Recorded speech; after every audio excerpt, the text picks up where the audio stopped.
कवन कवन गुण कह कह गावा।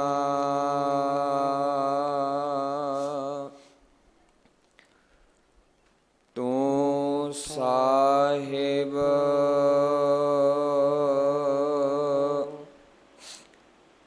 गुणी निधाना।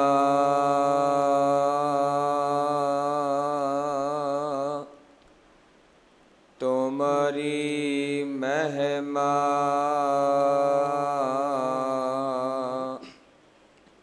बारन ना सको।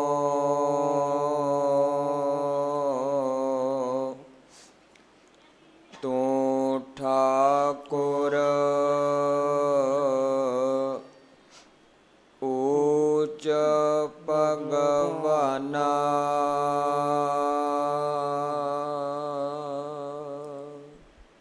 सतनाम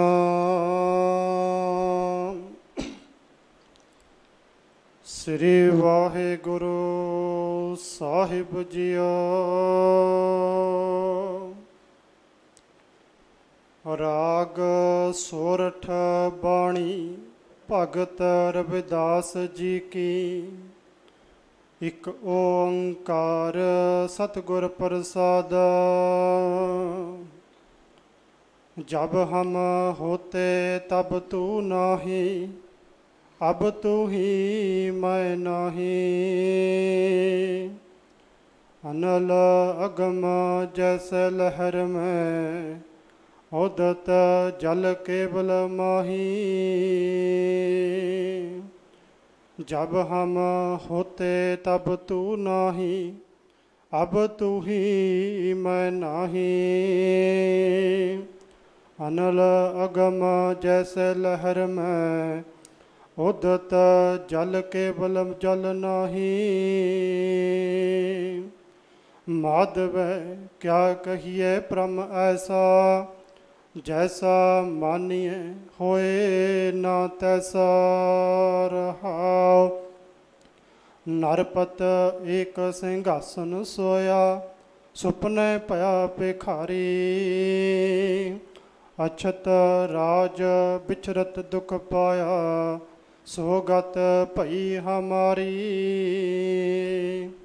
राज भयंग प्रसंग जैसे है, अब कछ मर्म जनाया।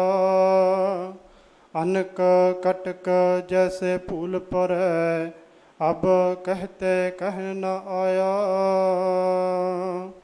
सर्वे एक अनेक स्वामी, सब कट भोगवै सोई। कह रविदास हाथ पर निरय, सहज होए सो होई। सर्वे एक अनेक स्वामी, सब कट भोगवै सोई। कह रविदास हाथ पर निरय, सहज होए सो होई।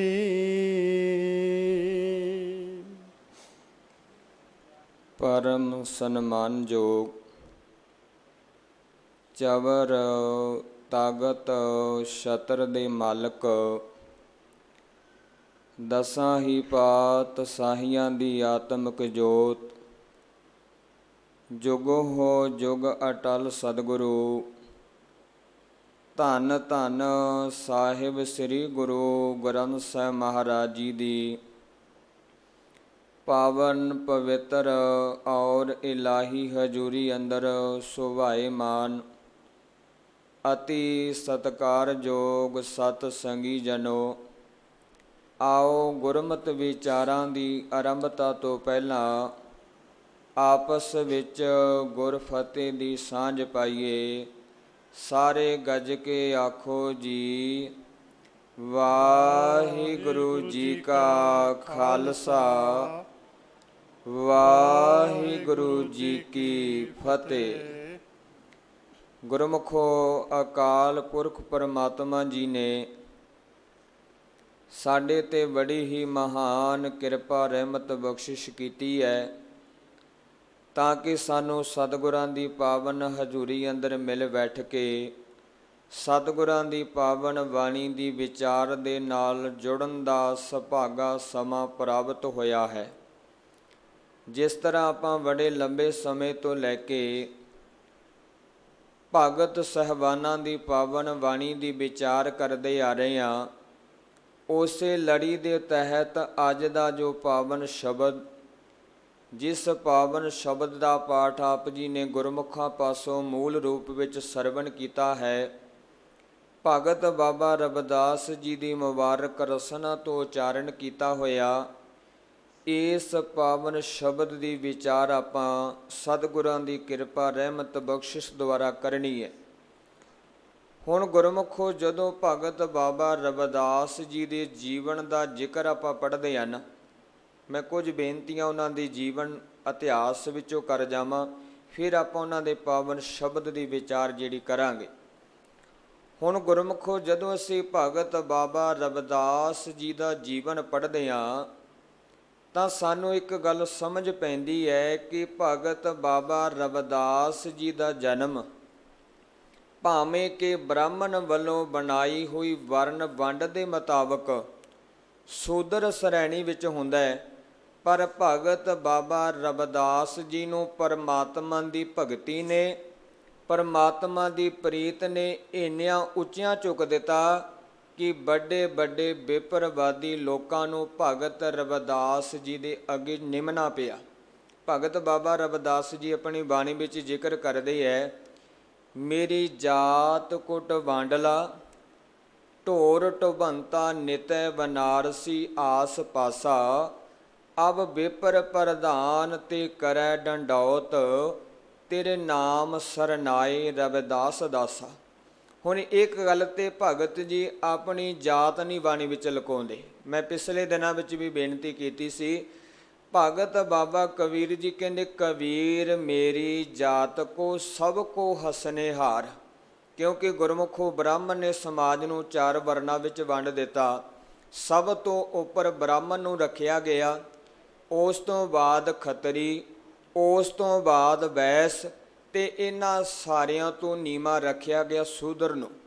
ਹਾਲਾਂਕਿ ਸ਼ੂਦਰ ਦੇ ਹਿੱਸੇ ਇਹ ਗੱਲ ਲਾਈ ਗਈ ਕਿ ਤੈਂ ਨਿਰਸਵਾਰਥ ਹੋ ਕੇ ਇਹਨਾਂ 3 ਵਰਨਾਂ ਦੀ ਸੇਵਾ ਕਰਨੀ ਹੈ, ਪਰ 3 ਵਰਨਾਂ ਦੀ ਸੇਵਾ ਕਰਨ ਦੇ ਬਾਵਜੂਦ ਵੀ ਸ਼ੂਦਰਾਂ ਦੇ ਹਾਲਾਤ ਬਹੁਤ ਤਰਸਯੋਗ ਸਨ।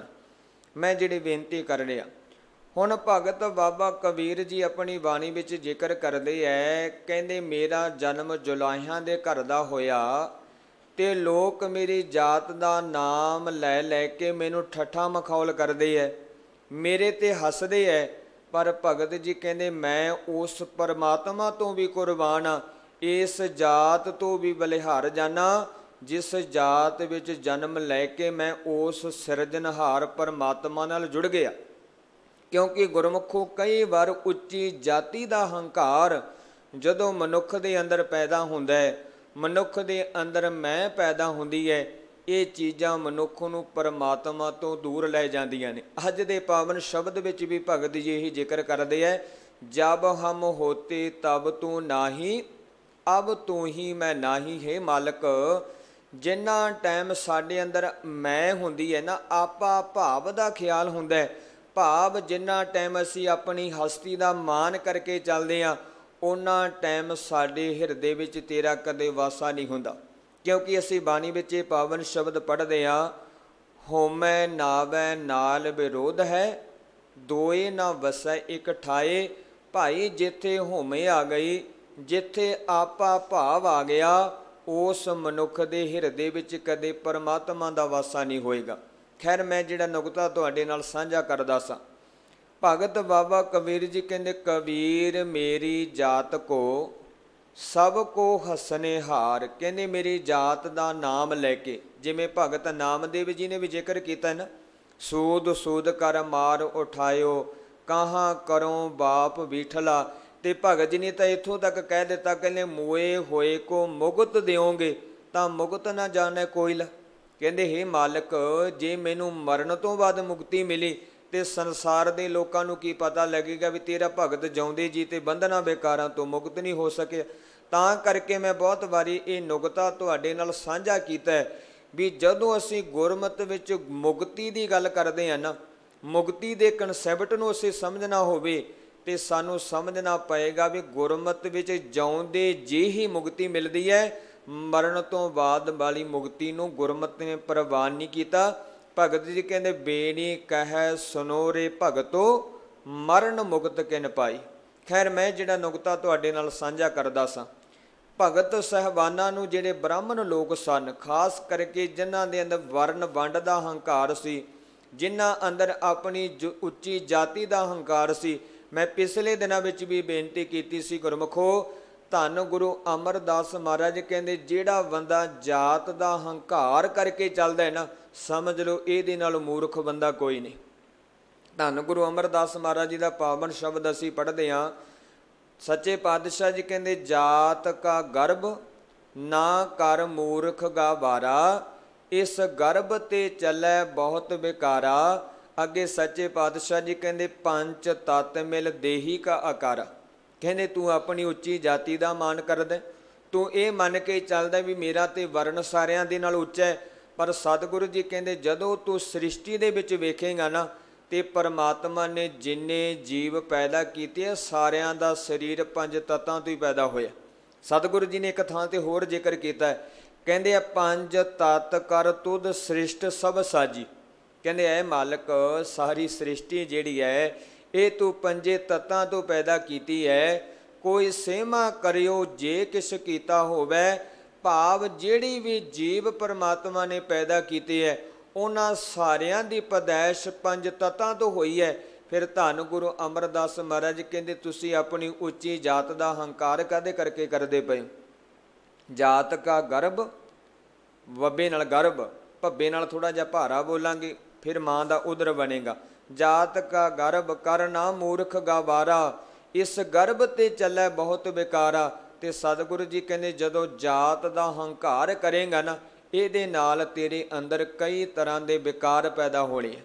ਤਾਂ ਕਰਕੇ ਭਗਤ ਜੀ ਨੇ ਆਖਿਆ ਕਬੀਰ ਮੇਰੀ ਜਾਤ ਕੋ ਸਭ ਕੋ ਹਸਨੇ ਹਾਰ, ਭਾਵੇਂ ਦੁਨੀਆ ਦੇ ਲੋਕ ਮੇਰੀ ਨੀਵੀਂ ਜਾਤ ਦਾ ਨਾਂ ਲੈ ਕੇ ਮੇਰਾ ਹੱਸਦੇ ਹੈ। ਕਿਉਂਕਿ ਭਗਤ ਬਾਬਾ ਕਬੀਰ ਜੀ ਨੇ ਆਪਣੀ ਬਾਣੀ ਵਿੱਚ ਜ਼ਿਕਰ ਕੀਤਾ ਜਾਤ ਜੁਲਾਹਾ ਮਤ ਕਾ ਧੀਰ। ਕਹਿੰਦੇ ਭਾਵੇਂ ਮੈਂ ਜਾਤ ਦਾ ਜੁਲਾਹਾ, ਮੇਰਾ ਜਨਮ ਜੁਲਾਹਿਆਂ ਦੇ ਘਰ ਦਾ ਹੋਇਆ, ਪਰ ਭਗਤ ਜੀ ਕਹਿੰਦੇ ਮਾਲਕ ਪਰਮਾਤਮਾ ਦੀ ਕਿਰਪਾ ਨਾਲ ਮੇਰੀ ਮੱਤ ਵਿੱਚ ਧੀਰਜ ਪੈਦਾ ਹੋ ਗਈ। ਮੈਂ ਸਹਿਜ ਅਵਸਥਾ ਵਿੱਚ ਟਿਕ ਕੇ ਰੱਬੀ ਗੁਣਾਂ ਨੂੰ ਆਪਣੇ ਜੀਵਨ ਦਾ ਹਿੱਸਾ ਬਣਾ ਰਹੇ ਹਾਂ। ਤਾਂ ਕਰਕੇ ਭਗਤ ਜੀ ਨੇ ਆਖਿਆ ਜਾਤ ਜੁਲਾਹਾ ਮਤ ਕਾ ਧੀਰ, ਸਹਿਜ ਸਹਿਜ ਗੁਣ ਰਵੈ ਕਬੀਰ। ਤੇ ਭਗਤ ਜੀ ਕਹਿੰਦੇ ਕਬੀਰ ਮੇਰੀ ਜਾਤ ਕੋ ਸਭ ਕੋ ਹਸਨੇ ਹਾਰ। ਪਰ ਭਗਤ ਜੀ ਨੇ ਆਖਿਆ ਦੁਨੀਆ ਦੇ ਲੋਕ ਭਾਵੇਂ ਹੱਸਦੇ ਪਏ ਐ, ਪਰ ਬਲਿਹਾਰੀ ਇਹ ਜਾਤ ਕੋ ਜੇ ਜਪਿਓ ਸਿਰਜਣਹਾਰ। ਭਗਤ ਜੀ ਕਹਿੰਦੇ ਹੋ ਸਕਦਾ ਮੈਂ ਜੇ ਕਿਸੇ ਉੱਚੇ ਵਰਨ ਵਿੱਚ ਪੈਦਾ ਹੁੰਦਾ, ਹਾਲਾਂਕਿ ਗੁਰਬਾਣੀ ਵਰਨ ਵੰਡ ਨੂੰ ਨਹੀਂ ਮੰਨਦੀ। ਇਹ ਵੀ ਮੈਂ ਬੇਨਤੀ ਤੁਹਾਨੂੰ ਨਾਲ ਦੀ ਨਾਲ ਕਰਦੇ ਹਾਂ, ਜਿਹੜੇ ਚਾਰ ਵਰਨ ਬਣਾਏ ਗਏ ਨਾ ਖੱਤਰੀ, ਬ੍ਰਾਹਮਣ, ਸੂਦਰ, ਵੈਸ। ਵੈਸੇ ਗੁਰੂ ਨਾਨਕ ਸਾਹਿਬ ਜੀ ਕਹਿੰਦੇ ਖੱਤਰੀ, ਬ੍ਰਾਹਮਣ, ਸੂਦ, ਵੈਸ ਉਪਦੇਸ਼ ਚੌ ਵਰਨਾ ਕੋ ਸਾਂਝਾ। ਮੈਂ ਸਵੇਰੇ ਵੀ ਬੇਨਤੀ ਕੀਤੀ ਸੀ ਗੁਰਮੁਖੋ, ਗੁਰੂ ਨਾਨਕ ਸਾਹਿਬ ਜੀ ਦੇ ਦਰ ਦਾ ਦਰਵਾਜ਼ਾ ਸਾਰਿਆਂ ਲਈ ਖੁੱਲ੍ਹਾ ਹੈ। ਭਾਵੇਂ ਕੋਈ ਖੱਤਰੀ ਆਵੇ, ਭਾਵੇਂ ਸੂਦਰ ਆਵੇ, ਭਾਵੇਂ ਕੋਈ ਵੈਸ ਆਵੇ, ਇੱਥੇ ਕਿਸੇ ਵੀ ਮਨੁੱਖ ਦੇ ਨਾਲ ਨਾ ਜਾਤੀ ਵਿਤਕਰਾ ਕੀਤਾ ਜਾਂਦਾ ਹੈ ਤੇ ਨਾ ਕਿਸੇ ਮਨੁੱਖ ਦੇ ਨਾਲ ਨਸਲ ਭੇਦ ਦਾ ਵਿਤਕਰਾ ਕੀਤਾ ਜਾਂਦਾ ਹੈ ਤੇ ਨਾ ਕਿਸੇ ਮਨੁੱਖ ਦੇ ਨਾਲ ਵਰਨ ਵੰਡ ਦਾ ਵਿਤਕਰਾ ਕੀਤਾ ਜਾਂਦਾ ਹੈ। ਹੋ ਸਕਦਾ ਕਈ ਧਰਮਾਂ ਵਿੱਚ ਇਹ ਵਿਤਕਰਾ ਮਨੁੱਖਤਾ ਦੇ ਨਾਲ ਕੀਤਾ ਜਾਂਦਾ ਹੋਵੇ। ਖੈਰ ਮੈਂ ਜਿਹੜੀ ਬੇਨਤੀ ਕਰ ਰਿਹਾ, ਭਗਤ ਜੀ ਕਹਿੰਦੇ ਬਲਿਹਾਰੀ ਇਹ ਜਾਤ ਕੋ ਜੇ ਜਪਿਓ ਸਿਰਜਣਹਾਰ। ਕਹਿੰਦੇ ਮੈਂ ਤੇ ਇਸ ਜਾਤ ਦੇ ਵੀ ਬਲਿਹਾਰ ਜਾਣਾ, ਕਿਉਂਕਿ ਇਸ ਨੀਵੀਂ ਜਾਤ ਵਿੱਚ ਪੈਦਾ ਹੋ ਕੇ ਉਸ ਸਭ ਤੋਂ ਉੱਚੇ ਸਿਰਜਣਹਾਰ ਪਰਮਾਤਮਾ ਨਾਲ ਮੈਂ ਜੁੜ ਗਿਆ। ਜੇ ਕਿਤੇ ਮੈਂ ਉੱਚੀ ਜਾਤ ਵਿੱਚ ਪੈਦਾ ਹੁੰਦਾ, ਹੋ ਸਕਦਾ ਤੇ ਇਹਨਾਂ ਬ੍ਰਾਹਮਣਾਂ ਦੀ ਤਰ੍ਹਾਂ ਜਾਤ ਦੇ ਹੰਕਾਰ ਵਿੱਚ ਪੈ ਕੇ ਮੈਂ ਉਸ ਸਿਰਜਣਹਾਰ ਪਰਮਾਤਮਾ ਨੂੰ ਭੁਲਾ ਦਿੰਦਾ। ਤਾਂ ਮੈਂ ਬੇਨਤੀ ਕਰ ਰਿਹਾ ਗੁਰਮੁਖੋ, ਭਗਤ ਬਾਬਾ ਰਵਿਦਾਸ ਜੀ ਦਾ ਜਨਮ ਭਾਵੇਂ ਬ੍ਰਾਹਮਣ ਦੀ ਬਣਾਈ ਹੋਈ ਅਖੌਤੀ ਵਰਨ ਵੰਡ ਦੇ ਮੁਤਾਬਕ ਸੂਦਰ ਸ਼੍ਰੇਣੀ ਵਿੱਚ ਹੋਇਆ, ਪਰ ਪਰਮਾਤਮਾ ਦੀ ਭਗਤੀ ਨੇ ਉਹਨਾਂ ਨੂੰ ਇੰਨੀਆਂ ਉੱਚੀਆਂ ਚੁੱਕ ਦਿੱਤਾ। ਤੇ ਸਤਿਗੁਰੂ ਜੀ ਨੇ ਆਖਿਆ ਅਬ ਵਿਪਰ ਪ੍ਰਧਾਨ ਤੇ ਕਰੈ ਡੰਡੌਤ, ਤੇਰੇ ਨਾਮ ਸਰਨਾਏ ਰਵਿਦਾਸ ਦਾਸਾ। ਤੇ ਭਗਤ ਬਾਬਾ ਰਵਿਦਾਸ ਜੀ ਅੱਗੇ ਵਿਪਰਾਂ ਨੂੰ ਵੀ ਝੁਕਣਾ ਪਿਆ। ਮੈਂ ਉਹਨਾਂ ਦੇ ਜੀਵਨ ਦੀ ਇੱਕ ਘਟਨਾ ਸਾਂਝੀ ਕੀਤੀ ਸੀ ਵੀ ਜਦੋਂ ਭਗਤ ਬਾਬਾ ਰਵਿਦਾਸ ਜੀ ਦੀ ਸ਼ਿਕਾਇਤ ਬ੍ਰਾਹਮਣਾਂ ਨੇ ਕਾਂਸੀ ਦੇ ਰਾਜੇ ਨਰੇਸ਼ ਕੋਲ ਕੀਤੀ, ਕਿਉਂਕਿ ਬ੍ਰਾਹਮਣ ਲੋਕ ਬੜੇ ਦੁਖੀ ਸਨ, ਕਿਉਂਕਿ ਭਗਤਾਂ ਨੇ ਬ੍ਰਾਹਮਣ ਦੇ ਪਖੰਡ ਨੂੰ ਵੀ ਚੋਟ ਮਾਰੀ ਤੇ ਭਗਤਾਂ ਨੇ ਵਰਨ ਵੰਡ ਦਾ ਵੀ ਵਿਰੋਧ ਕੀਤਾ, ਕਿਉਂਕਿ ਭਗਤ ਬਾਬਾ ਕਬੀਰ ਜੀ ਨੇ ਵੀ ਆਪਣੀ ਬਾਣੀ ਵਿੱਚ ਜ਼ਿਕਰ ਕੀਤਾ ਵੀ ਜੋ ਤੂੰ ਬ੍ਰਾਹਮਣ ਬ੍ਰਾਹਮਣੀ ਜਾਇਆ ਤੋ ਆਨ ਬਾਟ ਕਾਹੀ ਨਹੀਂ ਆਇਆ। ਉਸ ਵੇਲੇ ਗੁਰਮੁਖੋ ਜਦੋਂ ਇਹ ਬ੍ਰਾਹਮਣਾਂ ਨੇ ਭਗਤ ਰਵਿਦਾਸ ਜੀ ਦੀ ਸ਼ਿਕਾਇਤ ਕੀਤੀ ਤੇ ਕਾਂਸੀ ਦਾ ਰਾਜਾ ਬੜਾ ਸਿਆਣਾ ਸੀ, ਉਹ ਕਹਿੰਦਾ ਇੱਦਾਂ ਆਪਾਂ ਕਿਸੇ ਨਤੀਜੇ 'ਤੇ ਨਹੀਂ ਪਹੁੰਚ ਸਕਦੇ ਤੇ ਭਗਤ ਜੀ ਨੂੰ ਵੀ ਬੁਲਾਇਆ ਜਾਏ। ਹਾਲਾਂਕਿ ਗੁਰਮੁਖੋ ਭਗਤ ਸ਼ਬਦ ਜਿਹੜਾ ਨਾ ਇਹਦੀ ਪਰਿਭਾਸ਼ਾ ਵੀ ਸਾਨੂੰ ਗੁਰਬਾਣੀ ਵਿੱਚੋਂ ਮਿਲਦੀ ਹੈ। ਜਦੋਂ ਅਸੀਂ ਭਗਤ ਬਾਬਾ ਫਰੀਦ ਜੀ ਦੇ ਪਾਵਨ ਸ਼ਬਦ ਪੜ੍ਹਦੇ ਹਾਂ ਨਾ, ਉੱਥੇ ਭਗਤ ਬਾਬਾ ਰਵਿਦਾਸ ਜੀ ਭਗਤ ਦੀ ਪਰਿਭਾਸ਼ਾ ਦੱਸਦੇ ਹੈ। ਕਹਿੰਦੇ ਆ ਮਾਨ ਹੁੰਦੇ ਹੋਏ ਨਿਮਾਣਾ, ਤਾਨ ਹੁੰਦਾ ਹੋਏ ਨਿਤਾਣਾ, ਅਨ ਹੁੰਦਾ ਆਪ ਵੰਡਾਏ, ਜਿਸ ਮਨੁੱਖ ਦੇ ਵਿੱਚ ਇਹ ਗੁਣ ਨੇ ਕੋ ਐਸਾ ਭਗਤ ਸਦਾਏ। ਅਸਲ ਵਿੱਚ ਉਹ ਮਾਲਕ ਪਰਮਾਤਮਾ ਦਾ ਸੱਚਾ ਭਗਤ ਹੈ। ਤੇ ਹੁਣ ਕਾਂਸੀ ਦਾ ਰਾਜਾ ਕਹਿੰਦਾ ਵੀ ਭਗਤ ਜੀ ਨੂੰ ਵੀ ਆਪਾਂ ਬੁਲਾਵਾਂਗੇ, ਇੱਕ ਪਾਸੇ ਤੁਸੀਂ ਆਪਣਾ ਪੱਖ ਰੱਖੋ। ਮੈਂ ਤੇ ਬੇਨਤੀ ਕਰਦਾ ਹੁੰਨਾ ਗੁਰਮੁਖੋ, ਅੱਜ ਇਹ ਚੀਜ਼ਾਂ ਸਾਡੇ ਵਿੱਚੋਂ ਖਤਮ ਹੋ ਗਈਆਂ, ਪਰ ਗੁਰੂ ਨਾਨਕ ਸਾਹਿਬ ਜੀ ਨੇ ਵੀ ਸਿੱਧਾ ਨਾਲ ਜਾ ਕੇ ਵਿਚਾਰ ਚਰਚਾ ਕੀਤੀ ਸੀ ਤੇ ਕਾਂਸੀ ਦੇ ਰਾਜੇ ਨੇ ਦੋਨਾਂ ਨੂੰ ਬੁਲਾਇਆ ਤੇ ਭਗਤ ਬਾਬਾ ਰਵਿਦਾਸ ਜੀ ਵੀ ਚਲੇ ਗਏ ਤੇ ਦੂਸਰੇ ਪਾਸੇ ਉਹ ਜਾਤ ਦੇ ਵਰਨ ਵੰਡ ਦੇ ਹੰਕਾਰੀ ਬ੍ਰਾਹਮਣ ਵੀ ਆ ਗਏ। ਹੁਣ ਉਹਨਾਂ ਨੇ ਸਭ ਤੋਂ ਪਹਿਲੀ ਸ਼ਿਕਾਇਤ ਜਿਹੜੀ ਸੀ ਉਹ ਭਗਤ ਜੀ ਦੇ ਵਿਰੁੱਧ ਇਹ ਕੀਤੀ ਵੀ ਭਗਤ ਰਵਿਦਾਸ ਜੀ ਜਿਹੜੇ ਹੈ ਨਾ ਉਹ ਅਸਲ ਵਿੱਚ ਅਵਤਾਰਵਾਦ ਨੂੰ ਨਹੀਂ ਮੰਨਦੇ, ਕਿਉਂਕਿ ਬ੍ਰਾਹਮਣ ਇਜ਼ਮ ਦੇ ਵਿੱਚ ਜਿਹੜਾ ਹੈ ਅਵਤਾਰਵਾਦ ਮੰਨਿਆ ਜਾਂਦਾ ਹੈ। ਪਰ ਭਗਤ ਜੀ ਕਹਿੰਦੇ ਮੈਂ ਮੰਨਾਂਗਾ ਜ਼ਰੂਰ, ਪਰ ਇਹਦੇ ਮੈਨੂੰ ਕੋਈ ਪੁਖਤਾ ਪ੍ਰਮਾਣ ਦਿਓ। ਕੋਈ ਤੇ ਪ੍ਰਮਾਣ ਤੁਹਾਡੇ ਕੋਲ ਹੋਏਗਾ ਨਾ, ਫੇਰ ਹੀ ਤੇ ਗੱਲ ਮੰਨੀ ਜਾਏਗੀ ਨਾ। ਤੇ ਬ੍ਰਾਹਮਣ ਕੋਈ ਪ੍ਰਮਾਣ ਨਾ ਦੇ ਸਕੇ।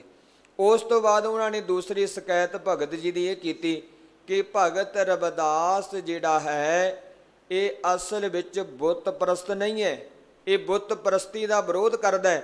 ਤੇ ਭਗਤ ਜੀ ਨੇ ਆਖਿਆ ਬਿਲਕੁਲ ਮੈਂ ਬੁੱਤ ਪ੍ਰਸਤੀ ਦਾ ਵਿਰੋਧ ਕਰਦਾ।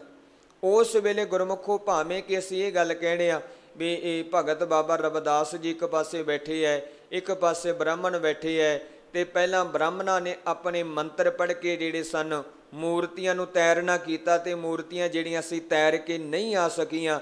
ਉਸ ਤੋਂ ਬਾਅਦ ਭਗਤ ਬਾਬਾ ਰਵਿਦਾਸ ਜੀ ਮੰਤਰ ਉਚਾਰਨ ਕਰਦੇ ਹੈ ਤੇ ਮੂਰਤੀਆਂ ਤੈਰ ਕੇ ਭਗਤ ਜੀ ਕੋਲ ਆ ਜਾਂਦੀਆਂ ਨੇ।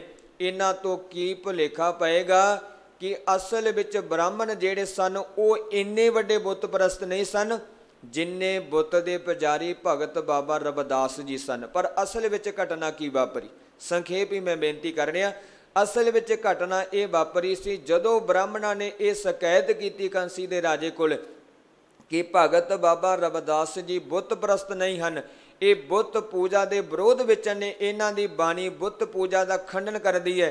ਕਿਉਂਕਿ ਗੁਰਮੁਖੋ ਜਦੋਂ ਤੁਸੀਂ ਭਗਤ ਸਾਹਿਬਾਨਾਂ ਦੀ ਬਾਣੀ ਨੂੰ ਪੜ੍ਹ ਕੇ ਵਿਚਾਰੋਗੇ ਤਾਂ ਭਗਤ ਸਾਹਿਬਾਨਾਂ ਨੇ ਬੁੱਤ ਪੂਜਾ ਦਾ ਵਿਰੋਧ ਕੀਤਾ। ਮੈਂ ਪਿਛਲੇ ਦਿਨਾਂ ਵਿੱਚ ਵੀ ਇੱਕ ਸ਼ਬਦ ਪੜ੍ਹਿਆ ਸੀ ਜਿਹਦੇ ਵਿੱਚ ਸਤਿਗੁਰੂ ਜੀ ਕਹਿੰਦੇ ਹੈ ਹਿੰਦੂ ਮੁੱਲੋਂ ਭੁੱਲੇ ਅਖੁੱਟੇ ਜਾਹੀ, ਨਾਰਦ ਕਹਿਆ ਸੇ ਪੂਜ ਕਰਾਹੀ, ਅੰਧੇ ਗੂੰਗੇ ਅੰਧ ਅੰਧਾਰ, ਪੱਥਰ ਲੈ ਪੂਜੈ ਮੁਗਧ ਗਵਾਰ। ਅੱਗੇ ਸਤਿਗੁਰੂ ਜੀ ਨੇ ਤਰਕ ਦੇ ਨਾਲ ਇੱਕ ਗੱਲ ਕਹੀ, ਓਏ ਆਪ ਡੋਬੇ ਤੁਮ ਕਹਾਂ ਤਾਰਨਹਾਰ। ਆਖਿਆ ਜਿਹੜੇ ਲੋਕ ਪੱਥਰਾਂ ਦੀ ਪੂਜਾ ਵਿੱਚ ਪੈ ਜਾਂਦੇ ਆ ਉਹ ਮਨੁੱਖ ਕਦੇ ਵੀ ਸੰਸਾਰ ਭਵ ਸਾਗਰ ਨੂੰ ਤਰ ਨਹੀਂ ਸਕਦੇ, ਕਿਉਂਕਿ ਜਿਹੜਾ ਪੱਥਰ ਪਾਣੀ ਵਿੱਚ ਆਪ ਡੁੱਬਦਾ ਉਹ ਦੂਸਰੇ ਨੂੰ ਕਿਵੇਂ ਤਾਰੇਗਾ।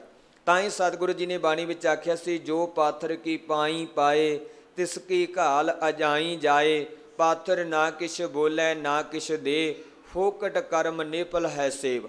ਹੁਣ ਉਸ ਵੇਲੇ ਜਿਹੜਾ ਸੀ ਭਗਤ ਬਾਬਾ ਰਵਿਦਾਸ ਜੀ ਨੇ ਇਹ ਗੱਲ ਕਹੀ ਵੀ ਜੇ ਤੁਸੀਂ ਇਹ ਗੱਲ ਵਾਕਈ ਮੰਨਦੇ ਹੋ ਵੀ ਇਹਨਾਂ ਬੁੱਤਾਂ ਦੇ ਵਿੱਚ ਇਹਨਾਂ ਮੂਰਤੀਆਂ ਵਿੱਚ ਕੋਈ ਸ਼ਕਤੀ ਹੈ।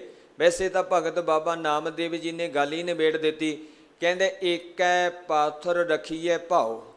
ਕਹਿੰਦੇ ਜਦੋਂ ਆਪਾਂ ਮਨੁੱਖ ਦੇ ਜੀਵਨ ਵੱਲ ਵੇਖਦੇ ਹਾਂ ਨਾ, ਇੱਕ ਪੱਥਰ ਦੇ ਨਾਲ ਤੇ ਮਨੁੱਖ ਪਿਆਰ ਕਰਦਾ, ਪ੍ਰੇਮ ਕਰਦਾ ਵੀ ਉਹਦੀ ਮੂਰਤੀ ਬਣਾ ਕੇ, ਉਹਦਾ ਭਗਵਾਨ ਬਣਾ ਕੇ। ਹਾਲਾਂਕਿ ਗੁਰੂ ਨਾਨਕ ਸਾਹਿਬ ਜੀ ਕਹਿੰਦੇ ਪਰਮਾਤਮਾ ਦੀ ਤੇ ਮੂਰਤੀ ਨਹੀਂ ਬਣਾਈ ਜਾ ਸਕਦੀ।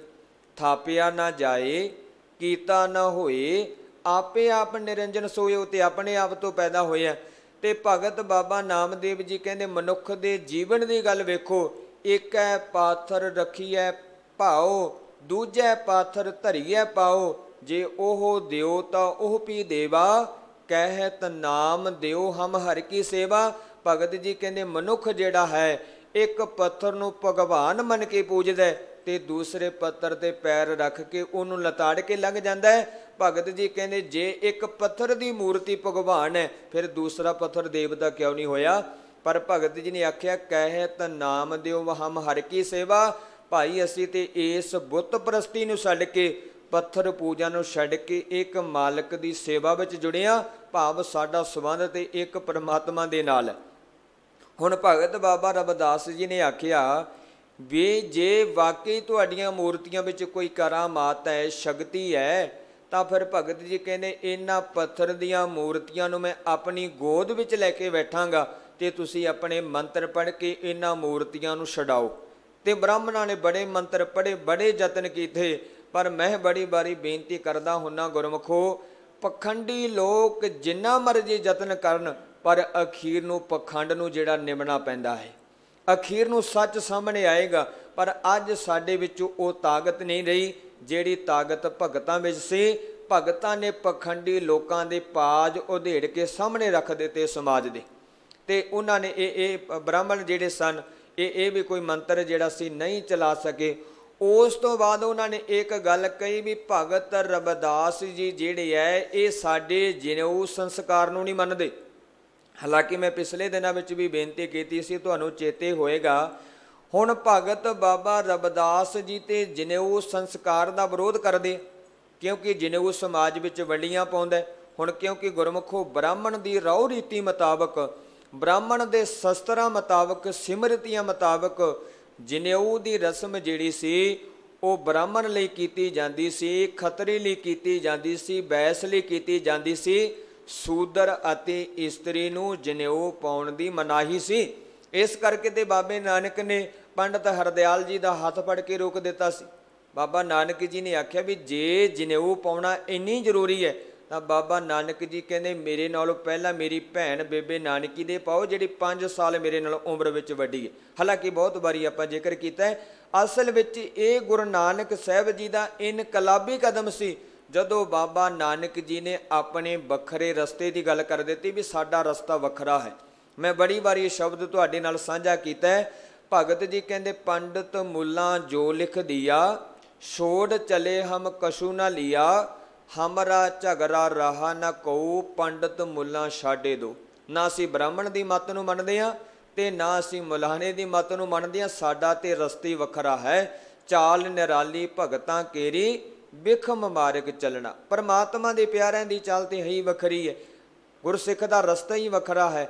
ਉਸ ਵੇਲੇ ਗੁਰਮੁਖੋ ਉਹਨਾਂ ਨੇ ਆਖਿਆ ਵੀ ਇਹ ਜਨੇਊ ਸੰਸਕਾਰ ਨੂੰ ਨਹੀਂ ਮੰਨਦੇ। ਭਗਤ ਜੀ ਕਹਿੰਦੇ ਬਿਲਕੁਲ ਮੈਂ ਨਹੀਂ ਮੰਨਦਾ, ਕਿਉਂਕਿ ਇਹ ਜਨੇਊ ਸੰਸਕਾਰ ਜਿਹੜਾ ਹੈ ਇਹ ਸਮਾਜ ਵਿੱਚ ਵੰਡੀਆਂ ਪਾਉਂਦਾ ਹੈ, ਸਮਾਜ ਵਿੱਚ ਉੱਚੇ ਨੀਵੇਂ। ਹਾਲਾਂਕਿ ਗੁਰਮੁਖੋ ਜਦੋਂ ਤੁਸੀਂ ਇਸ ਗੱਲ ਨੂੰ ਪੜ੍ਹੋਗੇ ਨਾ, ਤਾਂ ਜਿਨ੍ਹਾਂ ਦੇ ਜਨੇਊ ਪਾਇਆ ਜਾਂਦਾ ਸੀ ਉਹਨਾਂ ਦੇ ਵੀ ਵੱਖੋ ਵੱਖਰੇ ਤਾਗਿਆਂ ਦਾ ਪਾਇਆ ਜਾਂਦਾ ਸੀ। ਬ੍ਰਾਹਮਣ ਦੇ ਹੋਰ ਤਾਗੇ ਦਾ, ਖੱਤਰੀ ਦੇ ਹੋਰ ਤਾਗੇ ਦਾ, ਤੇ ਵੈਸ ਦੇ ਹੋਰ ਤਾਗੇ ਦਾ, ਤੇ ਉਹਨਾਂ ਨੂੰ ਪਾਉਣ ਦੇ ਲਈ ਰੁੱਤਾਂ ਵੀ ਵੱਖੋ ਵੱਖਰੀਆਂ ਸਨ। ਉਹਨਾਂ ਦੇ ਪਾਉਣ ਲਈ ਰੁੱਤਾਂ ਵੀ ਵੱਖੋ ਵੱਖਰੀਆਂ ਸੀ। ਤਾਂ ਕਰਕੇ ਗੁਰੂ ਨਾਨਕ ਸਾਹਿਬ ਜੀ ਨੇ ਆਖਿਆ ਸੀ ਐਸਾ ਜਨੇਊ ਅਸੀਂ ਨਹੀਂ ਪਾਉਣਾ। ਹਾਂ, ਬਾਬਾ ਨਾਨਕ ਜੀ ਨੇ ਆਖਿਆ ਸੀ ਦਇਆ ਕਪਾ ਸੰਤੋਖ ਸੂਤ, ਜਤ ਗੰਢੀ ਸਤ ਵਟ, ਇਹ ਜਨੇਊ ਜੀ ਕਾ ਹਈ ਤਾਂ ਪਾਂਡੇ ਘਤ। ਅੱਗੇ ਬਾਬਾ ਨਾਨਕ ਜੀ ਕਹਿੰਦੇ ਨਾ ਇਹੋ ਟੁੱਟੈ ਨਾ ਮਲ ਲੱਗੈ, ਨਾ ਇਹੋ ਗਲੈ ਨਾ ਜਾਏ, ਧਨ ਸੋ ਮਾਨਸ ਨਾਨਕਾ ਜੋ ਗਲ ਚੱਲੇ ਪਾਏ। ਭਾਈ ਉਹ ਮਨੁੱਖ ਬੜਾ ਧਨ ਹੈ ਜਿਸ ਮਨੁੱਖ ਨੇ ਇਹਨਾਂ ਗੁਣਾ ਰੂਪੀ ਜਨੇਊ ਨੂੰ ਆਪਣੇ ਸਰੀਰ ਵਿੱਚ ਧਾਰਨ ਕਰ ਲਿਆ, ਭਾਵ ਜਿਹਨੇ ਰੱਬੀ ਗੁਣਾਂ ਨੂੰ ਆਪਣੇ ਜੀਵਨ ਵਿੱਚ ਹਿੱਸਾ ਬਣਾ ਲਿਆ। ਅੱਗੇ ਭਗਤ ਜੀ ਕਹਿੰਦੇ ਚੌਂਕੜ ਮੁੱਲ ਅਨਾਇਆ ਵਹਿ ਚੌਕੇ ਪਾਇਆ। ਕਹਿੰਦੇ ਇਹ ਕਿਹਦਾ ਜਨੇਊ ਹੋਇਆ ਵੀ 4 ਟਕਿਆਂ ਦਾ ਤੱਕ ਮੁੱਲ ਲੈ ਕੇ ਤੇ ਉਹਨੂੰ ਚੌਂਕੇ ਤੇ ਬਿਠਾ ਕੇ ਗਲ ਵਿੱਚ ਪਾ ਦਿੱਤਾ ਤੇ ਕੰਨ ਵਿੱਚ ਜਿਹੜਾ ਸੀ ਮੰਤਰ ਪੜ੍ਹ ਦਿੱਤਾ, ਗੁਰੂ ਬ੍ਰਾਹਮਣ ਥੀਆ ਤੇ ਅੱਜ ਤੋਂ ਬਾਅਦ ਤੁਹਾਡਾ ਗੁਰੂ ਬ੍ਰਾਹਮਣ ਬਣ ਗਿਆ। ਪਰ ਮੈਂ ਬੇਨਤੀ ਕਰਾਂ ਗੁਰਮੁਖੋ, ਬ੍ਰਾਹਮਣ ਕਦੇ ਸਾਡਾ ਗੁਰੂ ਨਹੀਂ ਹੋ ਸਕਦਾ, ਬ੍ਰਾਹਮਣ ਸਾਡਾ ਕਦੇ ਗੁਰੂ ਨਹੀਂ ਹੋ ਸਕਦਾ। ਤੇ ਸਤਿਗੁਰੂ ਜੀ ਨੇ ਆਖਿਆ, ਚੌਂਕੜ ਮੁੱਲ ਅਨਾਇਆ ਬਹਿ ਚੌਕੇ ਪਾਇਆ, ਸਿੱਖਾ ਕੰਨ ਚੜਾਈਆ ਗੁਰ ਬ੍ਰਾਹਮਣ ਥੀਆ। ਪਰ ਸੱਚੇ ਪਾਤਸ਼ਾਹ ਜੀ ਕਹਿੰਦੇ ਉਹ ਮੂਆ ਉਹ ਝੜ ਪਿਆ ਬੇਤੱਗਾ ਗਿਆ। ਇਤਿਹਾਸਾਂ ਦੀ ਵਾਰ ਵਿੱਚ ਸ਼ਬਦ ਨੇ ਨਾ, ਅਸੀਂ ਰੋਜ਼ਾਨਾ ਆਸਾ ਦੀ ਵਾਰ ਪੜ੍ਹਦੇ ਹਾਂ ਤੇ ਸਾਨੂੰ ਨਾਲ ਦੀ ਨਾਲ ਇਹਨਾਂ ਸ਼ਬਦਾਂ ਵੱਲ ਵੀ ਧਿਆਨ ਦੇਣਾ ਚਾਹੀਦਾ। ਤੇ ਬਾਬਾ ਨਾਨਕ ਜੀ ਨੇ ਕਿਹੜੇ ਜਨੇਊ ਦੀ ਪਾਉਣ ਦੀ ਗੱਲ ਕੀਤੀ ਸੀ, ਪਰ ਅੱਜ ਅਸੀਂ ਕਿਹੜੇ ਪਾਸੇ ਤੁਰੇ ਹੋਏ ਹਾਂ। ਖੈਰ, ਤੇ ਭਗਤ ਜੀ ਨੇ ਆਖਿਆ ਬਿਲਕੁਲ ਮੈਂ ਜਨੇਊ ਸੰਸਕਾਰ ਨੂੰ ਨਹੀਂ ਮੰਨਦਾ, ਪਰ ਦੁੱਖ ਉਦੋਂ ਹੁੰਦਾ ਗੁਰਮੁਖੋ ਜਦੋਂ ਅਸੀਂ ਭਗਤ ਬਾਬਾ ਰਵਿਦਾਸ ਜੀ ਦੀਆਂ ਤਸਵੀਰਾਂ ਜਿਹੜੀਆਂ ਨੇ ਉਹਨਾਂ ਦੀ ਵਿਚਾਰਧਾਰਾ ਤੋਂ ਪਰੇ ਜਾ ਕੇ ਦਿਖਾ ਦਿੱਤੀਆਂ। ਤੇ ਕਈ ਤਸਵੀਰਾਂ ਵਿੱਚ ਭਗਤ ਰਵਿਦਾਸ ਜੀ ਨੂੰ ਆਪਣਾ ਸੀਨਾ ਚੀਰ ਕੇ ਵਿੱਚ ਜਨੇਊ ਦਿਖਾਉਂਦਿਆਂ ਨੂੰ ਦਿਖਾਇਆ ਗਿਆ। ਇੱਦਾਂ ਦਿਖਾਇਆ ਗਿਆ ਵੀ ਤੁਸੀਂ ਤੇ ਕਹਿੰਦੇ ਹੋ ਭਗਤ ਬਾਬਾ ਰਵਿਦਾਸ ਜੀ ਨੇ ਜਨੇਊ ਸੰਸਕਾਰ ਦਾ ਵਿਰੋਧ ਕੀਤਾ, ਜਿਹੜਾ ਸਮਾਜ ਵਿੱਚ ਵੰਡੀਆਂ ਪਾਉਂਦਾ ਸੀ, ਜਿਹੜਾ ਜਾਤ ਪਾਤ ਦਾ ਵਿਤਕਰਾ ਪੈਦਾ ਕਰਦਾ ਸੀ, ਜਿਹੜਾ ਸਮਾਜ ਨੂੰ ਵੰਡ ਕੇ ਰੱਖਦਾ ਸੀ ਤੇ ਜਿਹੜਾ ਬ੍ਰਾਹਮਣ ਦੀ ਉੱਚਤਾ ਨੂੰ ਦਰਸਾਉਂਦਾ ਸੀ, ਜਿਹਨੇ ਸੂਦਰਾਂ ਨੂੰ ਬੜਾ ਨੀਵਾਂ ਦਰਸਾਇਆ ਸੀ। ਪਰ ਉਹਨਾਂ ਵਿਪਰਵਾਦੀ ਲੋਕਾਂ ਨੇ ਭਗਤ ਰਵਿਦਾਸ ਜੀ ਦੀਆਂ ਐਸੀਆਂ ਤਸਵੀਰਾਂ ਪੈਦਾ ਕਰ ਦਿੱਤੀਆਂ ਜਿਨ੍ਹਾਂ ਵਿੱਚ ਭਗਤ ਬਾਬਾ ਰਵਿਦਾਸ ਜੀ ਨੂੰ ਬ੍ਰਾਹਮਣ ਮਤ ਦੀ ਰੰਗਤ ਦੇ ਦਿੱਤੀ। ਹਾਲਾਂਕਿ ਸਾਡਾ ਤਸਵੀਰਾਂ ਦੇ ਨਾਲ ਕੋਈ ਵਾਹ ਵਸਤਾ ਨਹੀਂ ਹੈ, ਮੈਂ ਸੰਖੇਪ ਹੀ ਬੇਨਤੀ ਕਰ ਰਿਹਾ। ਤੇ ਉਦੋਂ ਗੁਰਮੁਖੋ ਜਦੋਂ ਇਹ ਵਿਚਾਰਾਂ ਹੋਈਆਂ ਤੇ ਬ੍ਰਾਹਮਣ ਕੋਈ ਵੀ ਜਵਾਬ ਨਾ ਦੇ ਸਕੇ, ਜਦੋਂ ਬ੍ਰਾਹਮਣ ਬਿਲਕੁਲ ਨਿਰਉੱਤਰ ਹੋ ਗਏ ਤੇ ਬ੍ਰਾਹਮਣ ਕੋਈ ਜਵਾਬ ਨਾ ਦੇ ਸਕੇ ਭਗਤ ਬਾਬਾ ਰਵਿਦਾਸ ਜੀ ਦੀ ਤਿੱਖਣ ਬੁੱਧੀ ਦੇ ਅੱਗੇ, ਉਸ ਵੇਲੇ ਕਾਂਸੀ ਦੇ ਨਰੇਸ਼ ਰਾਜੇ ਨੇ ਆਖਿਆ ਵੀ ਤੁਹਾਡੀ ਵਿਚਾਰ ਚਰਚਾ ਵੇਲੇ ਇੱਕ ਸ਼ਰਤ ਰੱਖੀ ਗਈ ਸੀ, ਜਿਹੜਾ ਹਾਰੇਗਾ ਉਹ ਜਿੱਤਣ ਵਾਲੇ ਨੂੰ ਮੋਢਿਆਂ ਤੇ ਚੁੱਕ ਕੇ ਘਰ ਤੱਕ ਛੱਡ ਕੇ ਆਏਗਾ। ਉਸ ਵੇਲੇ ਫਿਰ ਭਗਤ ਬਾਬਾ ਰਵਿਦਾਸ ਜੀ ਨੂੰ ਬੜਾ ਮਾਣ ਮਿਲਿਆ, ਬੜਾ ਸਤਿਕਾਰ ਮਿਲਿਆ। ਉਹਨਾਂ ਬ੍ਰਾਹਮਣਵਾਦੀ ਲੋਕਾਂ ਨੇ ਜਿਹੜੇ ਗੁਰਮੁਖੋ ਸੂਦਰਾਂ ਨੂੰ ਪੈਰਾਂ ਵਿੱਚ ਬਿਠਾ ਕੇ ਰੱਖਣਾ ਚਾਹੁੰਦੇ ਸਨ, ਮੈਂ ਅੱਜ ਵੀ ਤੁਹਾਨੂੰ ਬੇਨਤੀ ਕਰਾਂ, ਅੱਜ ਵੀ ਬ੍ਰਾਹਮਣ ਨਹੀਂ ਚਾਹੁੰਦਾ ਸਾਡਾ ਸਮਾਜ ਇੱਕ ਹੋਵੇ। ਅੱਜ ਵੀ ਬ੍ਰਾਹਮਣ ਆਪਣੀ ਸਾਡਾ ਜਿਹੜਾ ਕਿਸਾਨੀ ਅੰਦੋਲਨ ਨਹੀਂ ਅੱਜ ਭੇਟ ਚੜ੍ਹ ਗਿਆ, ਕੀ ਕੁਝ ਉੱਥੇ ਹੋਇਆ, ਉੱਥੇ ਵੀ ਕਈ ਤਰ੍ਹਾਂ ਦੀਆਂ ਵੰਡੀਆਂ ਪਾ ਦਿੱਤੀਆਂ ਗਈਆਂ ਵੀ ਸਾਡਾ ਜਿਹੜਾ ਅੰਦੋਲਨ ਕਮਜ਼ੋਰ ਹੋ ਜਾਏ। ਤੇ ਗੁਰਮੁਖੋ ਉਹ ਬ੍ਰਾਹਮਣ ਜਿਹੜਾ ਆਪਣੀਆਂ ਸਿਮਰਤੀਆਂ ਸ਼ਸਤਰਾਂ ਦੇ ਮੁਤਾਬਕ ਕਦੇ ਵੀ ਸੂਦਰ ਦੇ ਅੱਗੇ ਝੁਕਣਾ ਪ੍ਰਵਾਨ ਨਹੀਂ ਕਰਦਾ। ਪਰ ਉਸ ਸਮੇਂ ਉਸ ਵਿਪਰਵਾਦੀ ਲੋਕਾਂ ਨੂੰ ਭਗਤ ਬਾਬਾ ਰਵਿਦਾਸ ਜੀ ਦੇ ਅੱਗੇ ਝੁਕਣਾ ਪਿਆ। ਉਸ ਵੇਲੇ ਭਗਤ ਬਾਬਾ ਰਵਿਦਾਸ ਜੀ ਮਾਲਕ ਦਾ ਸ਼ੁਕਰਾਨਾ ਕਰਦਿਆਂ ਹੋਇਆਂ ਇਹ ਪਾਵਨ ਸ਼ਬਦ ਉਚਾਰਨ ਕਰਦੇ ਆਪਾਂ ਬੜੀ ਵਾਰੀ ਇਹ ਵਿਚਾਰ ਸਾਂਝੀ ਕੀਤੀ ਹੈ। ਐਸੀ ਲਾਲ ਤੁਝ ਬਿਨ ਕੌਣ ਕਰੈ, ਗਰੀਬ ਨਿਵਾਜ ਗੁਸਈਆ ਮੇਰਾ, ਮਾਥੇ ਛਤਰ ਧਰੈ। हे ਮਾਲਕ ਤੇਰੇ ਤੋਂ ਬਿਨਾ ਐਸੀ ਕਿਰਪਾ ਕੌਣ ਕਰ ਸਕਦਾ, ਇੱਕ ਤੂੰ ਹੀ ਗਰੀਬ ਨਿਵਾਜ ਹੈ, ਨਹੀਂ ਤੇ ਅਮੀਰ ਨਿਵਾਜ ਬੜੇ ਆ। ਪਰ ਮੈਂ ਬੇਨਤੀ ਕਰਾਂ ਗੁਰਮੁਖੋ, ਧੰਨ ਗੁਰੂ ਨਾਨਕ ਸਾਹਿਬ ਜੀ ਦਾ ਦਰ ਗਰੀਬ ਨਿਵਾਜ ਹੈ। ਇੱਥੇ ਜ਼ਿਕਰ ਕੀਤਾ ਜਾਂਦਾ ਹੈ ਨੀਚਾ ਅੰਦਰ ਨੀਚ ਜਾਤ, ਨੀਚੀ ਹੂੰ ਅਤ ਨੀਚ, ਨਾਨਕ ਤਿਨ ਕੈ ਸੰਗ ਸਾਥ, ਵੱਡਿਆਂ ਸਿਉ ਕਿਆ ਰੀਸ, ਜਿੱਥੈ ਨੀਚ ਸੰਭਾਲਿਆਨ ਤਿੱਥੇ ਨਦਰ ਤੇਰੀ ਬਖਸ਼ੀਸ। ਤੇ ਧੰਨ ਗੁਰੂ ਨਾਨਕ ਸਾਹਿਬ ਜੀ ਨੇ ਆਖਿਆ, ਜਿਹੜੇ ਲੋਕ ਗਰੀਬਾਂ ਦੀ ਬਾਹ ਫੜਦੇ ਹੈ, ਜਿਹੜੇ ਕਮਜ਼ੋਰਾਂ ਦੇ ਨਾਲ ਖੜਦੇ ਹੈ, ਅਸਲ ਵਿੱਚ ਮਾਲਕ ਪਰਮਾਤਮਾ ਦੀ ਬਖਸ਼ਿਸ਼ ਦੇ ਪਾਤਰ ਉਹੀ ਲੋਕ ਬਣਦੇ ਹੈ। ਇਹ ਹੁਣ ਤੁਸੀਂ ਵੇਖਣਾ ਵੀ ਤੁਸੀਂ ਗਰੀਬਾਂ ਦੇ ਨਾਲ ਖੜੇ ਹੋ ਜਾਂ ਅਮੀਰਾਂ ਵਾਲੇ ਪਾਸੇ ਚਲੇ ਹੋਏ। ਤੇ ਬਾਬਾ ਨਾਨਕ ਜੀ ਦਾ ਇਹ ਸਿਧਾਂਤ ਹੈ। ਤੇ ਉਸ ਵੇਲੇ ਗੁਰਮੁਖੋ ਭਗਤ ਜੀ ਕਹਿੰਦੇ, ਐਸੀ ਲਾਲ ਤੁਝ ਬਿਨ ਕੌਣ ਕਰੈ, ਗਰੀਬ ਨਿਵਾਜ ਗੁਸਈਆ ਮੇਰਾ, ਮਾਥੇ ਛਤਰ ਧਰੈ। हे ਮਾਲਕ ਤੂੰ ਗਰੀਬ ਨਿਵਾਜ ਹੈ, ਤੈਂ ਕਿਰਪਾ ਕਰਕੇ ਮੇਰੇ ਗਰੀਬ ਦੇ ਸਿਰ ਤੇ ਵਡਿਆਈ ਦਾ ਛਤਰ ਚਲਾ ਦਿੱਤਾ, ਕਿਉਂਕਿ ਹਰ ਪਾਸੇ ਭਗਤ ਜੀ ਦੀ ਜੈ ਜੈਕਾਰ ਹੋਣ ਲੱਗੀ ਪਈ। ਸਭ ਪਾਸੇ ਭਗਤ ਜੀ ਦੀ ਵਡਿਆਈ ਸੋਭਾ ਖਿਲਰ ਗਈ, ਕਿਉਂਕਿ ਸਤਿਗੁਰਾਂ ਦੀ ਬਾਣੀ ਕਹਿੰਦੀ ਹੈ, ਜਿਸ ਨੀਚ ਕੋ ਕੋਈ ਨਾ ਜਾਣੈ, ਜਿਹਨੂੰ ਕੋਈ ਨਹੀਂ ਸੀ ਸੰਸਾਰ ਤੇ ਜਾਣਦਾ, ਨਾਮ ਜਪਤ ਉਹ ਚੌਂਕੁਟ ਮਾਨੈ। ਤੇ ਮਾਲਕ ਪਰਮਾਤਮਾ ਦੇ ਨਾਮ ਨੇ ਇੰਨੀਆਂ ਉੱਚਾ ਕਰ ਦਿੱਤਾ ਕਿ ਚੌਂਕੁੰਟਾਂ ਵਿੱਚ ਭਗਤ ਜੀ ਦੀ ਵਡਿਆਈ ਹੋਣ ਲੱਗੀ। ਭਗਤ ਭਗਤ ਜਗ ਭਜਿਆ, ਚੌਹੋ ਯੁੱਗਾਂ ਵਿੱਚ ਚਮ ਚਮਰੇਟਾ ਭਾਈ ਗੁਰਦਾਸ ਜੀ ਨੇ ਜ਼ਿਕਰ ਕੀਤਾ ਹੈ ਕਿ ਸਾਰੇ ਸੰਸਾਰ ਤੇ ਭਗਤ ਜੀ ਦੀ ਸੋਭਾ ਖਿਲਰ ਗਈ। उस वेले भगत जी कहते है, हे मालक गरीब निवाज गुसैया मेरा, माथे छतर धरै, जां की छोत जगत को लागै। संसार के लोग कहते सन, वेख्यो जे सूदर का परछावां पै गया भिटे जाओगे, रस्ता भिटिया जाएगा। मैं हज़ारां बारे बेनती की गुरमुखो, सूदरां दे हालात इन्ने माड़े सन ते जिन्हां रस्तियां विच दी सूदरां नूं लंघना पैंदा ते अपने गलां विच टल बन के चलना पैंदा सी। पिछले बन्ने मोड़ी बन दित्ती जांदी सी तां जो किसी उच्ची जाति वाले दियां पैड़ां उस सूदर दियां पैड़ां ते पै जाण। इत्थों तक मनु सिमरती विच लिखिया भी जे ब्राह्मण किसी दरख्त का फल खांदा होवे ते नेड़े दी सूदर लंघ जाए ते सूदर का परछावां उस दरख्त ते पै जाए, उस दरख्त का फल जिहड़ा ब्राह्मण दे खाण जोग नहीं रहा, वो फल भी पिटिया गया। इत्थों तक भी मनु सिमरती विच लिखिया, हालांकि बाला इधर आपां ना जाइए। ते भगत जी ने आखिया, जां की छोत जगत को लागै, तां पर तू ही तरै, नीचे ऊच करै मेरा गोविंद।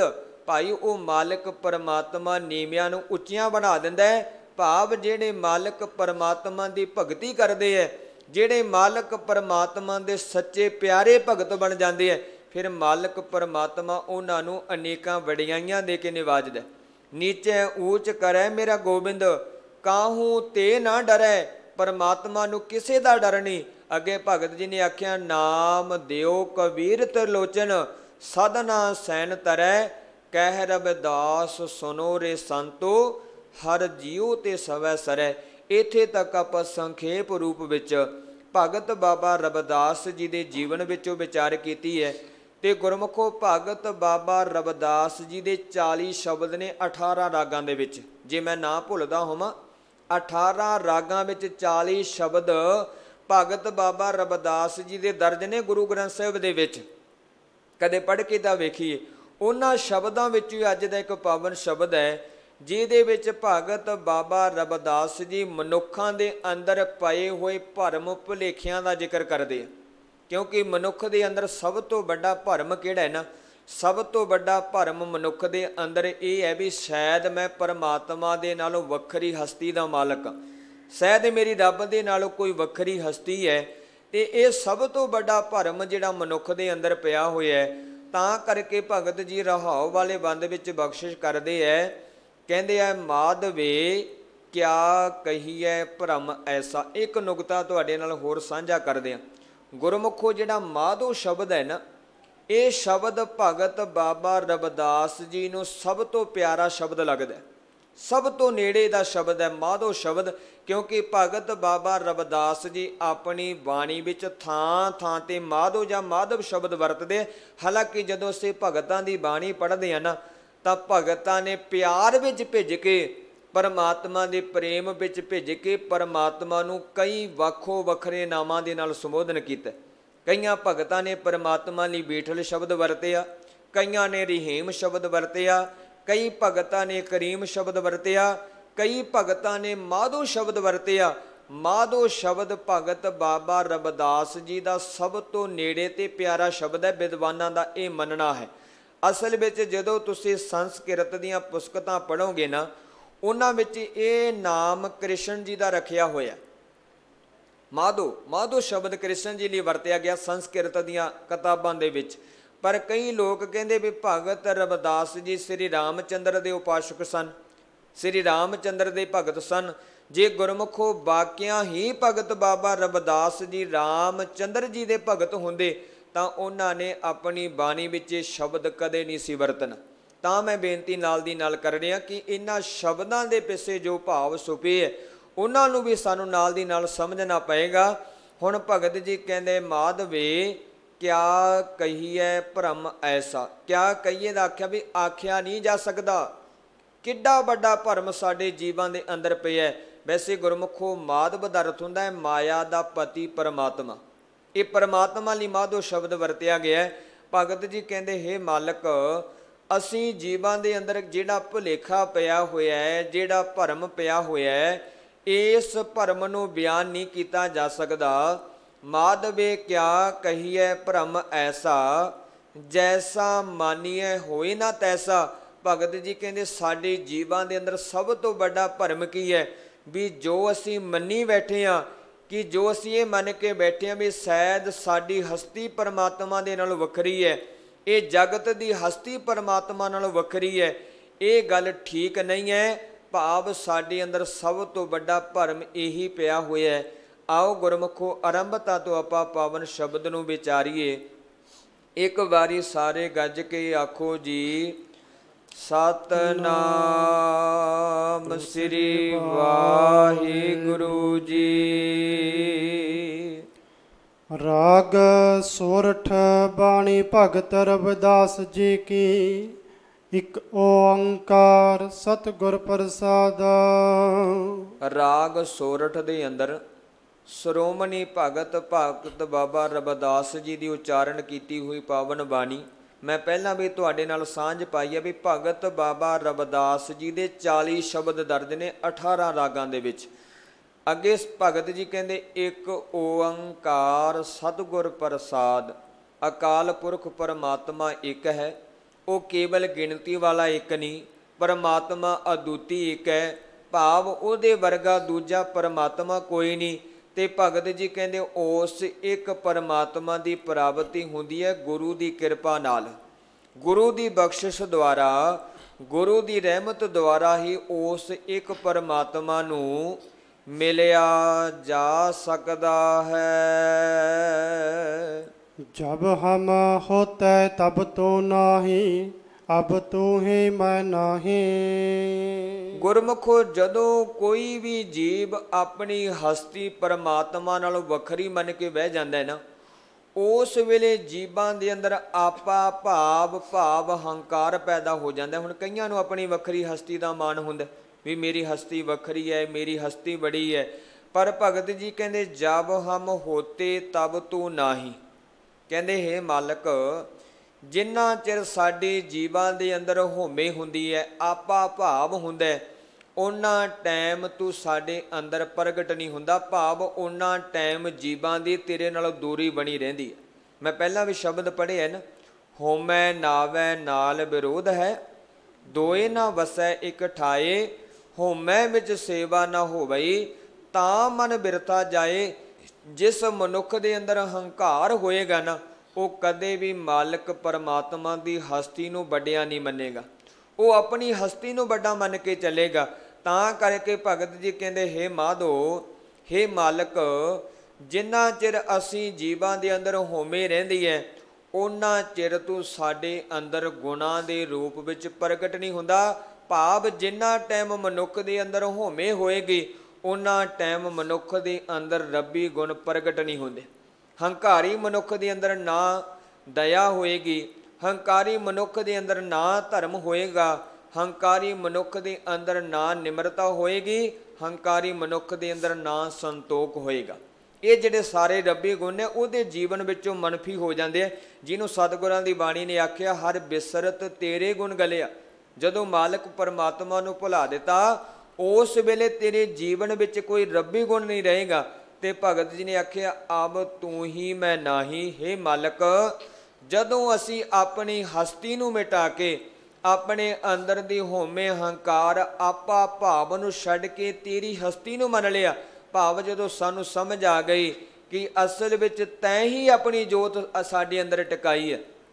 ਅਸੀਂ ਧੰਨ ਗੁਰੂ ਅਮਰਦਾਸ ਮਹਾਰਾਜ ਜੀ ਦੇ ਪਾਵਨ ਸ਼ਬਦ ਪੜ੍ਹਦੇ ਹਾਂ ਆਨੰਦ ਸਾਹਿਬ ਦੇ ਅੰਦਰ, ਇਹ ਸਰੀਰਾ ਮੇਰਿਆ ਹਰ ਤੁਮ ਮੈਂ ਜੋਤ ਰੱਖੀ, ਤਾਂ ਤੂੰ ਜਗ ਮੈਂ ਆਇਆ, ਹਰ ਜੋਤ ਰੱਖੀ ਤੁਧ ਵਿੱਚ, ਤਾਂ ਤੂੰ ਜਗ ਮੈਂ ਆਇਆ। ਜੇ ਪਰਮਾਤਮਾ ਆਪਣੀ ਜੋਤ ਤੇਰੇ ਅੰਦਰ ਨਾ ਟਿਕਾਉਂਦਾ ਤੇ ਸਤਿਗੁਰੂ ਜੀ ਕਹਿੰਦੇ ਤੇਰਾ ਤੇ ਜਨਮ ਹੀ ਨਹੀਂ ਸੀ ਹੋਣਾ।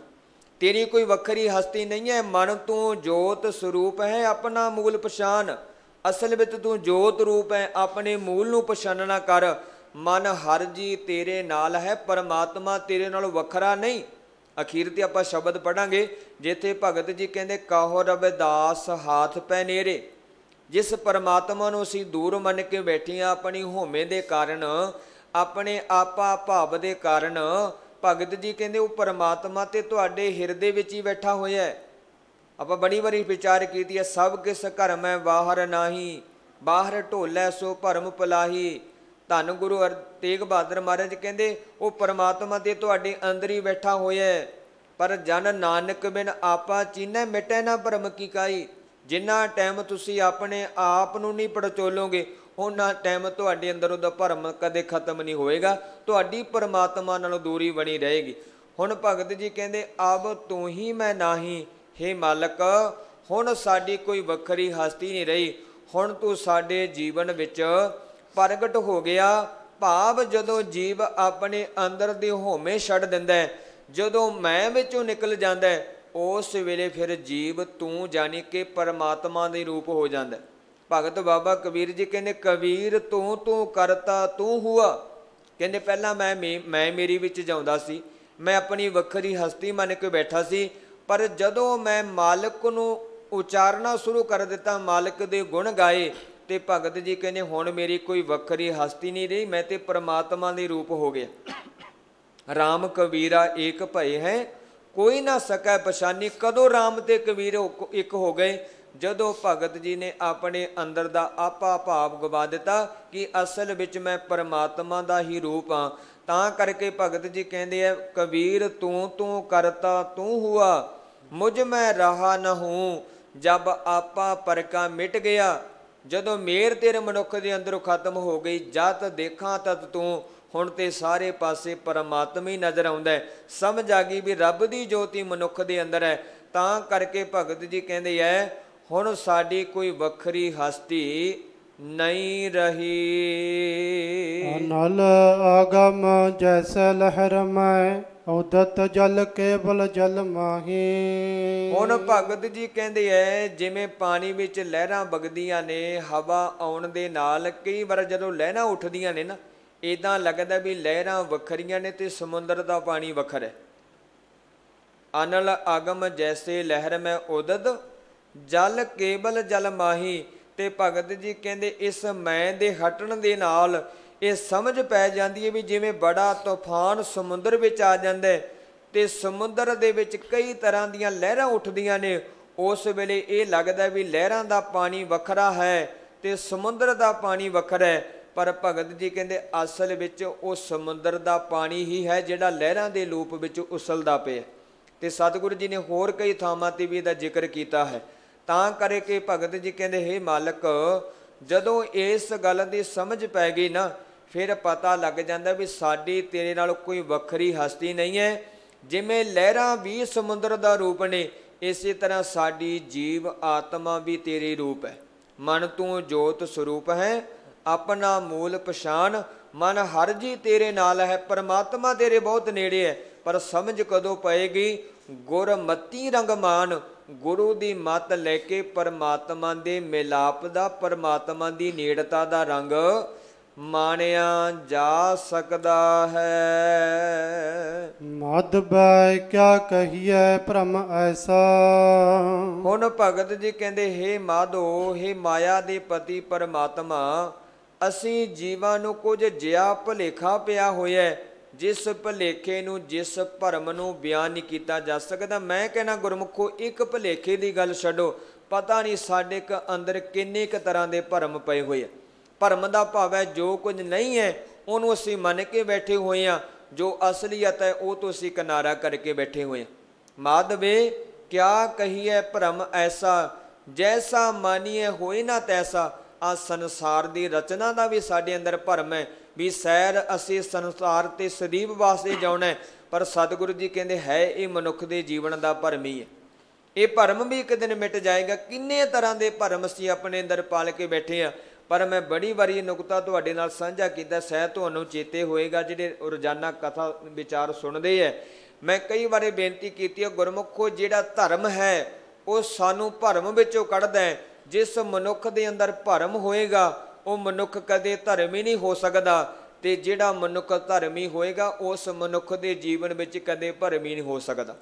ਜੇ ਅਸੀਂ ਅੱਜ ਵੀ ਭਰਮ ਦੇ ਵਿੱਚ ਪਏ ਹੋਏ ਹਾਂ, ਸਮਝ ਲਓ ਸਾਡੇ ਜੀਵਨ ਵਿੱਚ ਧਰਮ ਨਹੀਂ ਆਇਆ। ਕਿਉਂਕਿ ਗੁਰੂ ਨਾਨਕ ਸਾਹਿਬ ਜੀ ਨੇ ਜਿਹੜਾ ਧਰਮ ਸਾਨੂੰ ਦਿੱਤਾ, ਜਿਹੜੀ ਸੋਚ ਸਾਨੂੰ ਦਿੱਤੀ, ਤੇ ਗੁਰੂ ਨਾਨਕ ਸਾਹਿਬ ਜੀ ਨੇ ਸਾਡੇ ਅੰਦਰੋਂ ਸਾਰੇ ਤਰ੍ਹਾਂ ਦੇ ਭਰਮ ਕੱਢ ਦਿੱਤੇ। ਕਿਉਂਕਿ ਸਤਿਗੁਰਾਂ ਦੀ ਬਾਣੀ ਕਹਿੰਦੀ ਹੈ ਭਰਮ ਕੇ ਪਰਦੇ ਸਤਿਗੁਰ ਖੋਲੇ। ਗੁਰੂ ਨੇ ਮੇਰੇ ਜੀਵਨ ਦੇ ਕਈ ਤਰ੍ਹਾਂ ਦੇ ਭਰਮ ਭੁਲੇਖੇ ਜਿਹੜੇ ਸਨ ਉਹ ਮਿਟਾ ਦਿੱਤੇ। ਤਾਂ ਕਰਕੇ ਭਗਤ ਜੀ ਕਹਿੰਦੇ ਮਾਧਵੇ क्या कहीए भरम ऐसा। हे मालिक, असीं कई तरह के भरम जिहड़े है वो अपने जीवन विच पा के बैठे होए हां। भाव सानू ये भुलेखा पिया होया है कि शायद साडी हस्ती तेरे नालों वखरी है।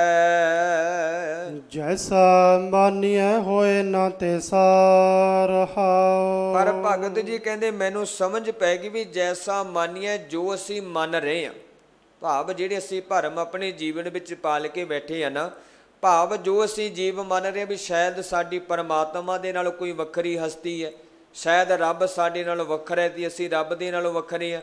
सतगुरु जी कहते नहीं, जिवें समुंदर दीयां लहरां समुंदर तो वखरियां नहीं, इसे तरह तू परमात्मा दे नालों वखरा नहीं।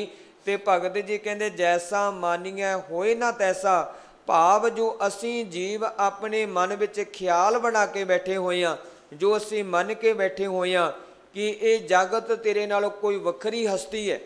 असी कहते ना भी संसार वखरा है ते निरंकार वखरा है। नहीं गुरमुखो, ये संसार भी निरंकार दा रूप है। संसार जे परमात्मा ने सिरजे है तो उस सिरजे हुए संसार विच परमात्मा आप बैठा होया है। मैं बड़ी बारी विचार सांझी कीती है, आपी ने आप साजियो, आपी ने रचियो नाओ, दुई कुदरत साजी है। पर सतगुरु जी ने ये नहीं कह दिता भी साजन वाला वो वखरा हो गया।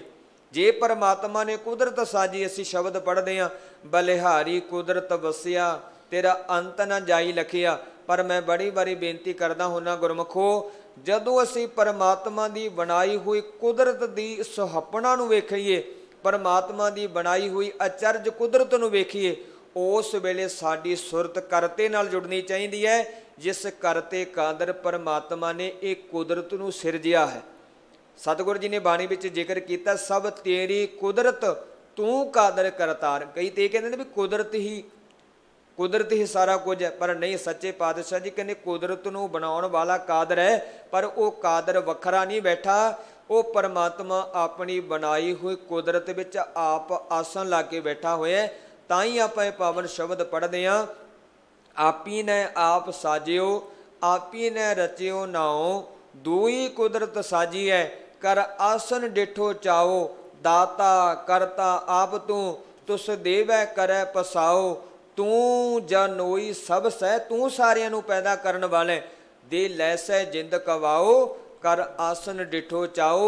जदों तेरी मर्जी हुंदी है तू जीवां नूं जिंद दे देना, ते जदों तेरी मर्जी हुंदी है तू जीवां तो जिंद वापस लै लेना।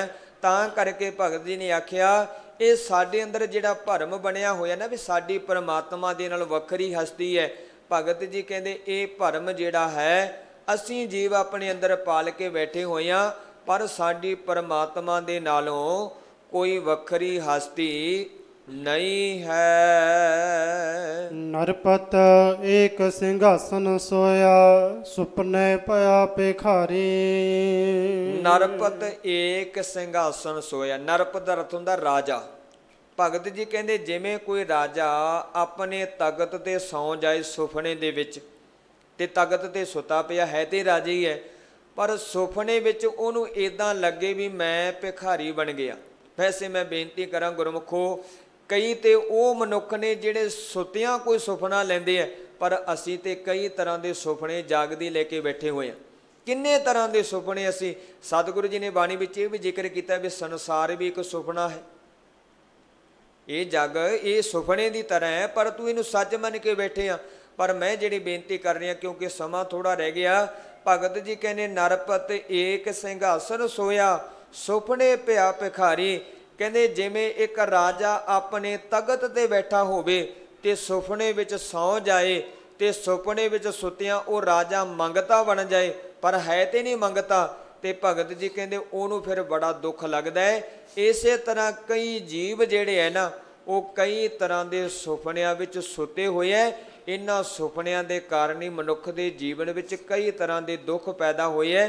ते भगत जी कहते जदों वो राजा जिहड़ा है ना हुंदा ते उहदे कोल सारा कुछ है, पर हुंदियां सुदियां जदों सुपने विच उहनूं ये लगदा भी मैं राजे तो मंगता बन गया, ते सतगुरु जी कहते वो राजा बड़ा ਦੁਖੀ ਹੁੰਦਾ ਹੈ। ਅਛਤ ਰਾਜ ਵਿਚਰਤ ਦੁਖ ਪਾਇਆ, ਸੋ ਗਤ ਪਈ ਹਮਾਰੀ। ਹੁਣ ਭਗਤ ਜੀ ਕਹਿੰਦੇ ਜਿਵੇਂ ਰਾਜਾ ਸੁਪਨੇ ਵਿੱਚ ਸੌ ਜਾਏ, ਹੈ ਤੇ ਰਾਜ ਭਾਗ ਦਾ ਮਾਲਕ, ਬੜਾ ਕੁਝ ਹੈ ਰਾਜੇ ਕੋਲੇ, ਘਾਟ ਨਹੀਂ ਕਿਸੇ ਚੀਜ਼ ਦੀ, ਪਰ ਸੁਪਨੇ ਵਿੱਚ ਸੁੱਤਿਆਂ ਹੋਣ ਦੇ ਕਾਰਨ ਜਦੋਂ ਰਾਜੇ ਨੂੰ ਇਹ ਲੱਗਿਆ ਵੀ ਮੇਰਾ ਰਾਜ ਭਾਗ ਚਲਿਆ ਗਿਆ, ਮੈਂ ਤੇ ਮੰਗਤਾ ਬਣ ਗਿਆ, ਮੈਂ ਤੇ ਬਿਲਕੁਲ ਗਰੀਬ ਹੋ ਗਿਆ, ਤੇ ਸਤਿਗੁਰੂ ਜੀ ਕਹਿੰਦੇ ਉਸ ਵੇਲੇ ਰਾਜਾ ਬੜਾ ਦੁਖੀ ਹੁੰਦਾ ਹੈ।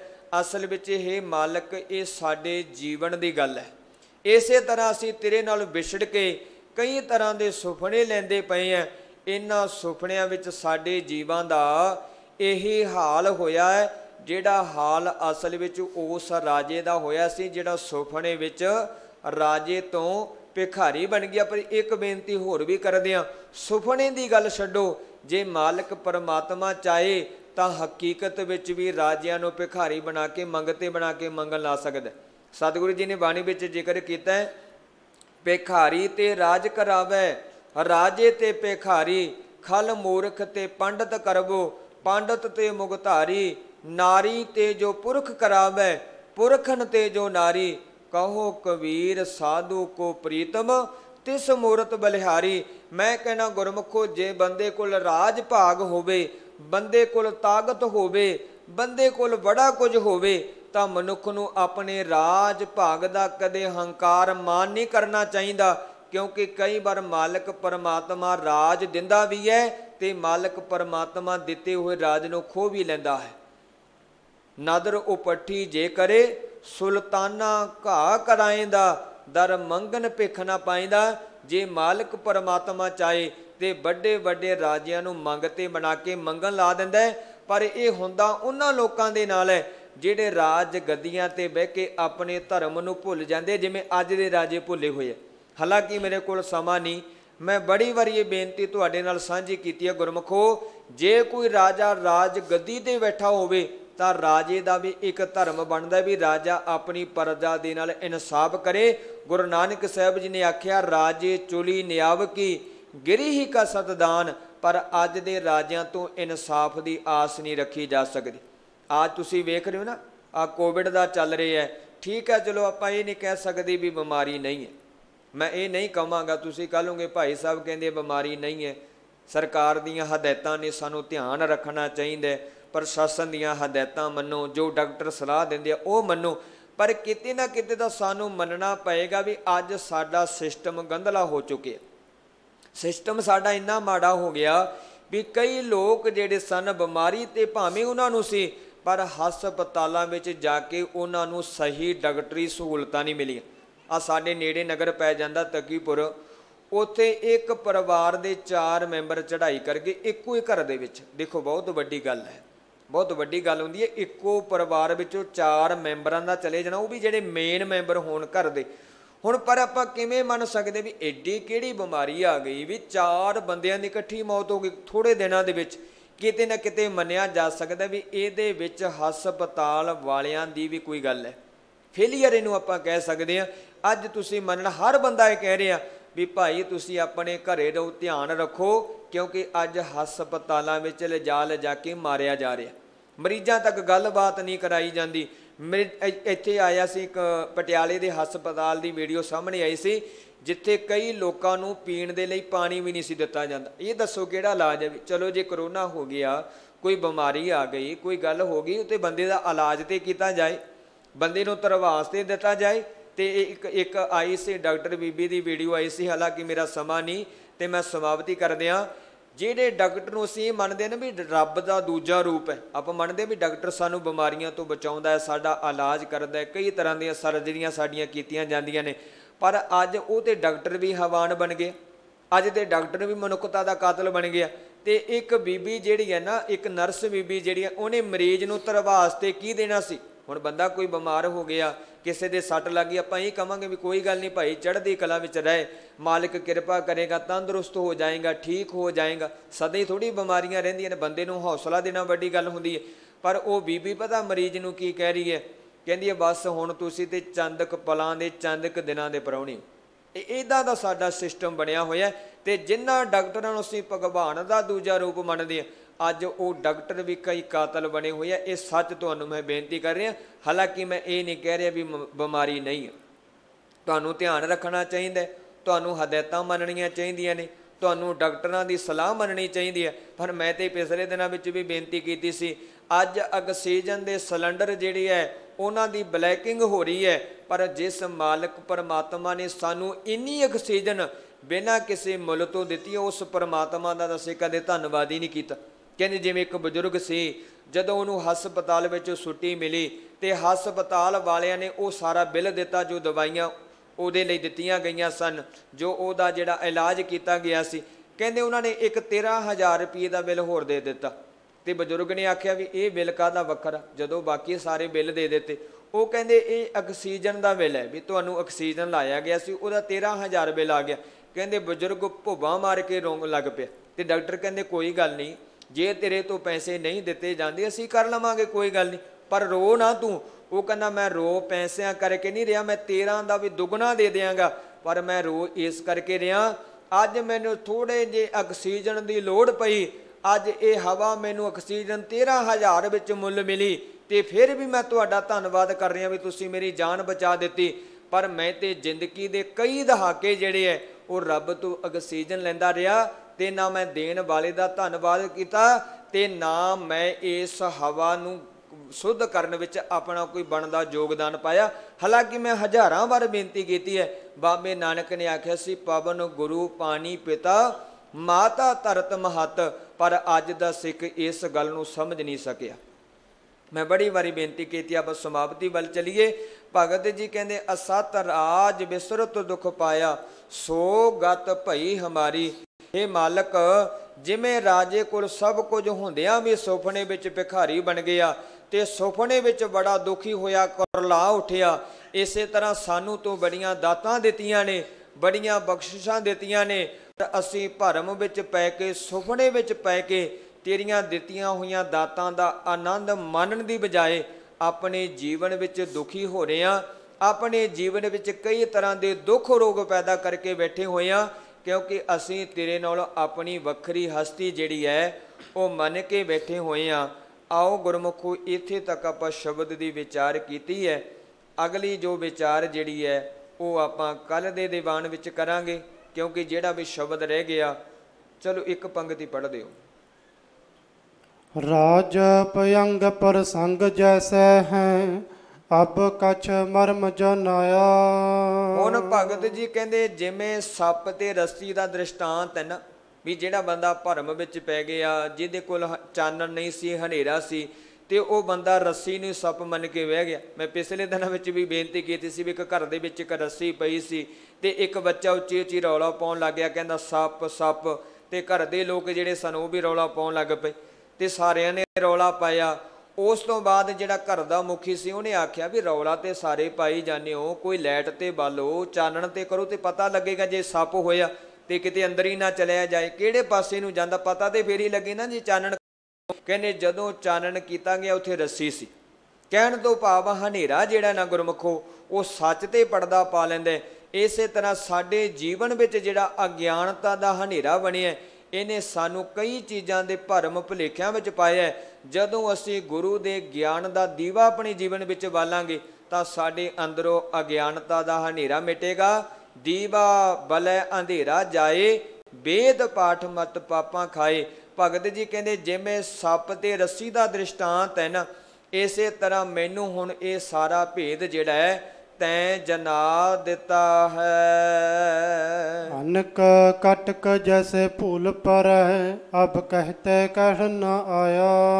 गुरमुखो कनक कहते सोने नूं, जिवें भगत जी ने आख्या ना, हे मालिक तेरे ते मेरे विच ते बस इन्नी क बिथ है जिवें सोने ते सोने दे गहणे होण।